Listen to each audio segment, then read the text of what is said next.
Well,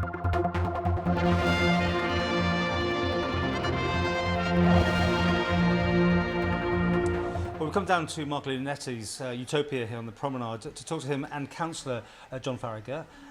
It's really something you came to me about the potential for parking charges on the prom. You've had lots of feedback from that. Yeah. I know you've had disruption to the work that's been going on, so we'll come to that in a second. But what sort of feedback? I mean, no one wants to pay for parking, obviously, no. and there's no actual signs of exactly what they're going to do yet. Yeah, it just seems to be changing by the minute sometimes, and I think charging it's just a completely ridiculous idea, as most general people will agree. You know, is it going to be the final nail in the retail coffin in Douglas? And you know, the struggles are hard enough for retailers, as I know through my day job as a commercial broker, that retail business is getting harder and harder, and you know, is this just going to be, like I said, another nail in the coffin for them?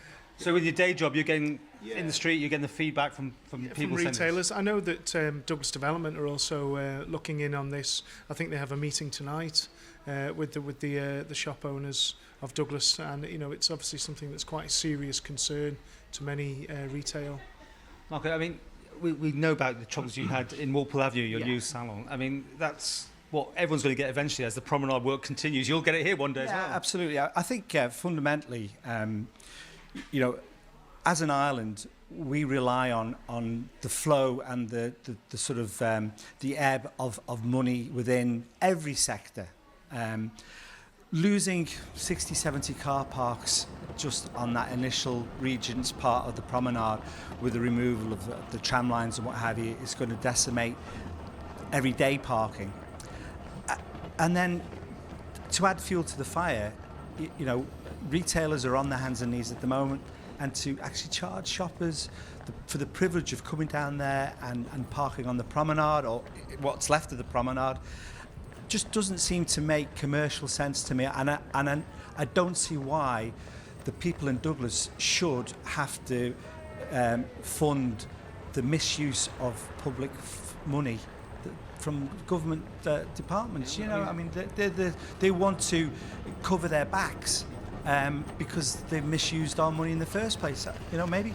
Well, the headlines in the papers about this parking thing, but as far as I can understand, yet it's still to be debated and finalised. So nothing's in place as I see it. Yeah, I mean, nothing's definite, nothing's for sure, and that. But we need to do everything we possibly can to encourage island shoppers to come into Strand Street and support the local shops. We need to keep the money on the Isle of Man. If it hadn't been decided, I wonder why the signs are already there and covered up, just waiting for the black bin bags to be removed from around them. And it's, you know, there was never a charge there in the first place.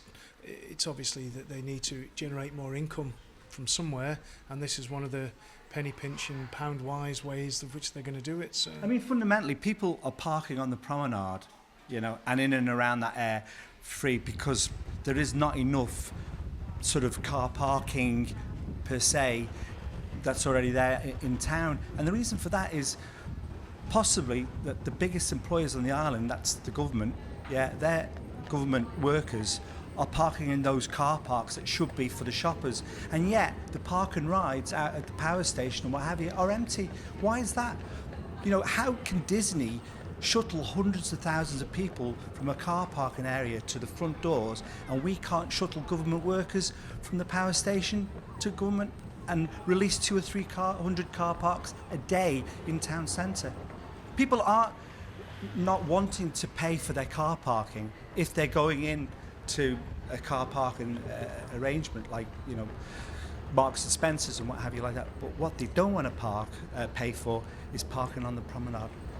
Well, this work on the promenade we thought was starting straight after the horse tram's finished. As yet, no sign. I'm hearing things it's not ready to go. You probably heard the same sort of thing. It's not started, that's all I know. Could start next week, could be starting at Christmas, who knows. Are you petitioning, are you badgering MHK or something? Not personally, but I'm sure the council will be, because you know, we need to know. The disruption's already been given. You know, the tram service has been stopped for a whole year. If they don't get started till Christmas, is it going to be a year and a half? Is it going to affect 2016 as it's affected 2015? How long is this going to? You know, how long is it going to go on for? People need to know, and if there is I can't see there being any good reason for the delay. The weather's been perfect for construction work. you know, but who knows? I'm sure there's.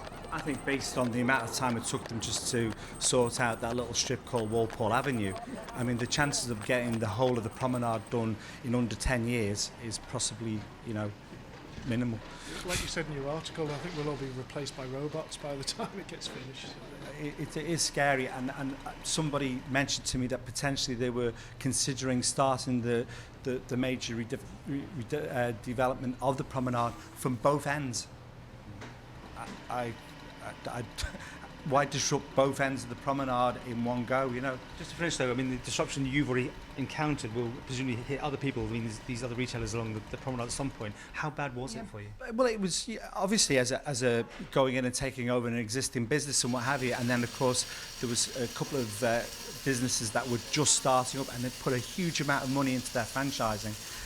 It was. But you accept the work has to be done, though. It has to be done, absolutely. So I mean, there's going to be disruption. It's got to be disruption, and we accept that. But what we don't accept is that it's a 9-to-5 job. You know, where is it in the rest of the world where people are working through the night when there's minimum amount of traffic with big spotlights on, and let's get the guys in there and let's get it done. You know. Well, I mean, I just checked the other day. It's 18 months since they started doing Strand Street. That's 18 months into that project. It doesn't look anywhere near finished. And again, you must be concerned that sort of thing for retailers. It does. You know, often, you know, it's a struggle to make people come into the Douglas Town Centre. You know, you only have to ask Douglas Development. You know, and when they do come in, they're encountering a warren of pathways and you know, some busy times of the year. It's just all been ripped up, and like you said, it seems to be making slow progress.